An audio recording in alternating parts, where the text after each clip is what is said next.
Il cinema non è solo un mezzo di espressione artistica, una manifestazione culturale o semplicemente un veicolo di intrattenimento. Il cinema è anche un potente strumento che offre visibilità e promozione ad un territorio e nasce proprio con lo scopo di promuovere le eccellenze paesaggistiche regionali da suggerire come location per set cinematografici o da inserire in produzioni televisive. Il protocollo siglato da Veneto Film Commission e Regione Veneto, presentato al Lido in occasione della 78esima Mostra del Cinema di Venezia. Noi non vogliamo valorizzare delle destinazioni che sono già conosciute a livello internazionale, insomma voglio dire, la gente viene già a girare i film gratis a Venezia, non serve che dietro ci sia la regione che faccia promozione da questo punto di vista. Noi invece dobbiamo far conoscere altri luoghi di questa regione che appunto magari sono meno noti ma non per questo meno belli e quindi incentivare queste produzioni a scoprire degli angoli di questo territorio e valorizzarli. Questa è un po' l'idea, raccontando ovviamente anche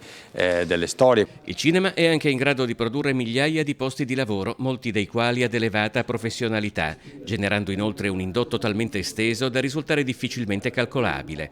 La Veneto Film Commission rappresenta un riferimento per l'industria cinematografica e audiovisiva locale e più in generale per chi voglia investire su produzioni realizzate in Veneto. Noi abbiamo avuto rapporti con un centinaio di produzioni interessate a venire in Veneto. È chiaro che da questi rapporti dovremmo ottenere dei frutti, soprattutto nel 2022 e nel 2023.